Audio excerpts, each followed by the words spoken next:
Его называют одним из самых красивых айдолов Кореи. Танец приковывает взгляд, голос вызывает мурашки, но за светом сцены скрыта тень. За идеальной внешностью боль, стыд и одиночество. Он прошел через осуждение всей страны. И вернулся. Это не история звезды. Это история падения и силы снова подняться. Его имя Хван Хёнджин из группы Stray Kids. До того, как его лицо появилось на обложках журналов. До того, как миллионы фанатов влюбились в его движение. До всего этого он был простым мальчиком из Сеула. Родился в марте 2000 года. Единственный ребенок в семье, застенчивый и замкнутый. Он избегал внимания и чувствовал себя неуверенно. В школе увлекался спортом, плаванием, теннисом, бадминтоном. Но не из-за любви к спорту, а чтобы избежать разговоров. Он не стремился выделяться. Даже стеснялся своей внешности. Одноклассники подшучивали над его чертами лица. Он молчал. Переживал внутри. Иногда записывал мысли в блокнот и прятал его в ящик. Однажды все изменилось. Ему было около 14. Он гулял с мамой по торговому центру, когда к ним подошел человек из агентства. Представитель JYP увидел в нем что-то особенное, то, чего сам Хёнджин в себе не замечал. Для застенчивого мальчика предложение стать айдолом звучало нереально. Он не умел танцевать, не знал, как петь, и не верил в себя. Но мама настояла: попробуй. Так начался его путь. Путь, который стал настоящим испытанием. Попасть в агентство – это не финал, а только начало. Он оказался в мире, где никто не ждет. Где ошибки видят все. Где не говорят «молодец». Только «ты еще не готов». На первой тренировке он запутался уже на разминке. Его тело не слушалось, движения были скованными, он терял ритм. Он смотрел на других и чувствовал, что отстает. Позже он признавался, что плакал по ночам. Втайне. Он считал себя лишним. Однажды тренер сказал прямо: «Если не научишься танцевать, вылетишь. У тебя нет времени на сомнения». Эти слова врезались в память. Он ушел с тренировки, сел в темной раздевалке и долго смотрел в зеркало. И спросил себя: «Ты будешь жалеть себя или драться за мечту?» С того дня он приходил раньше всех. Уходил последним. Смотрел видео, повторял движения, ошибался, падал, вставал. Каждое движение давалось через боль, через унижение. Но он продолжал. Потому что понял, другого шанса может не быть. Через несколько месяцев даже самые строгие тренеры признали, этот парень не был самым талантливым, но в нем была сила. Из неуверенного подростка начал рождаться айдол. Танцор. Боец. Но впереди его ждал дебют, который даст ему вкус славы и откроет двери к самому тяжелому испытанию. Хёнджин не верил, что это случится, но в 18 лет он стал участником новой мужской группы. Так появились Stray Kids. С первых выступлений внимание фанатов было приковано именно к нему. Высокий, с выразительными глазами, он выглядел как герой дорамы, будто выдуманный. Но за этой внешностью все так же пряталась неуверенность. На дебютных выступлениях он дрожал за кулисами. Боялся забыть движение. Боялся, что снова назовут самым слабым. Но стоило включиться софитом, он преображался. Страх исчезал. Двигался не он, двигалась уверенность, которой раньше в нем не было. С каждым клипом его популярность росла. Появились фан-камеры, где снимали только его. Он стал вирусным лицом группы. По всему миру девушки влюблялись в него с первого взгляда. Он стал символом стиля, грации и идеальной красоты. Но даже тогда он продолжал сомневаться. Он не верил комплиментам. После концертов смотрел видео и находил в себе одни недостатки. Усталость копилась не в теле, а внутри. Мысль, что он не заслужил всего этого, не отпускала. Он молчал. Нэс — это один. И никто не знал, что совсем скоро под этим светом произойдет падение, которое потрясет не только его, но и всю индустрию. Это был обычный день. Очередная съемка, очередная улыбка перед камерами. Хёнджин даже не подозревал, что в ту же минуту его имя появится в интернете не как звезда, а как обвиняемый. На корейском форуме появился анонимный пост. Автор утверждал, что в средней школе Хёнджин участвовал в буллинге. Оскорбление, грубость, давление. Все это в деталях вылилось в публичное пространство. Интернет взорвался. За несколько часов его имя оказалось в трендах Южной Кореи. Не с новой песней, а со словом «травля». Фанаты замерли. Хейтеры ожили. Пресса выстроилась в очередь за скандалом. Все хотели знать, правда ли это. Агентство молчало. Прошел день. Потом другой. Пока страна обсуждала обвинения, сам Хёнджин не выходил на связь. Он исчез. Ни эфиров, ни постов, ни появления на репетициях. Спустя несколько дней агентство выпустило заявление.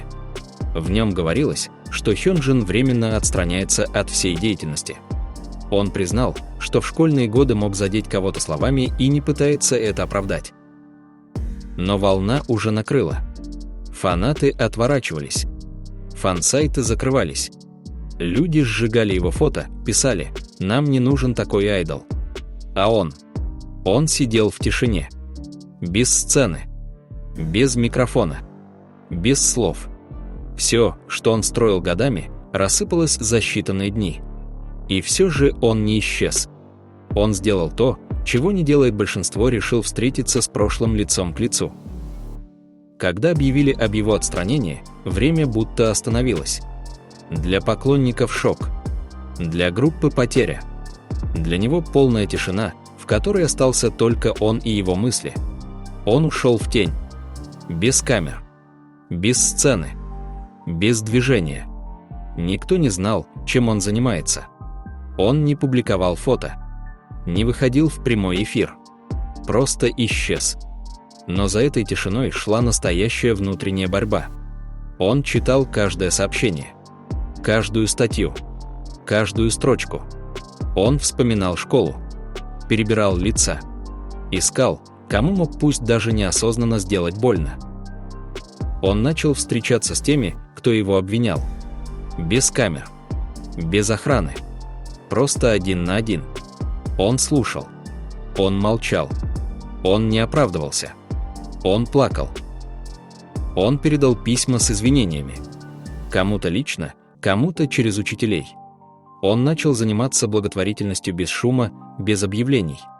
Помогал тем, кто нуждался в психологической помощи. В это время группа выступала без него.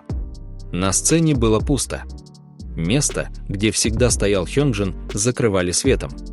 Но его отсутствие ощущалось. Он смотрел выступление с экрана. Один. В комнате. И молча повторял: «Если судьба даст еще один шанс, я вернусь другим». Эта пауза длилась всего несколько месяцев, но для него как вечность. Время, в котором он не просто замолчал. Он пересмотрел самого себя. Больше он не был просто айдолом. Он стал человеком, который оступился и решил измениться. После долгого молчания он написал письмо. Без редакторов. Без масок. Он говорил о грубых словах в школьные годы, о том, что тогда не думал, как это может ранить других. Он не оправдывался. Он просто извинился. Это письмо было не для публики. Оно было для тех, кого он мог ранить. И для себя, чтобы наконец сказать правду. Я причинил боль тем, кто этого не заслуживал. Даже если это было неумышленно, боль осталась. Я буду помнить об этом. И меняться.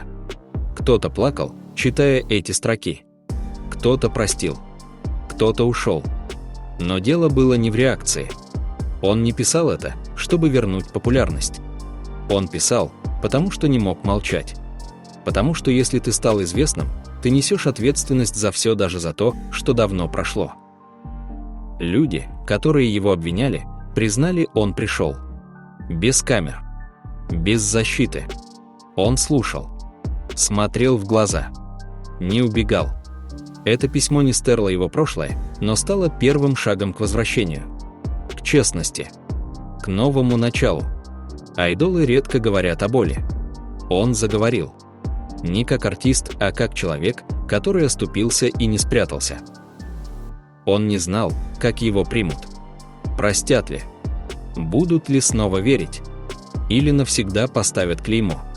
Но однажды он вышел на сцену. Без объявлений. Без фанфар. Просто вышел. Это был июнь 2021 года. Stray Kids выпустили новое видео.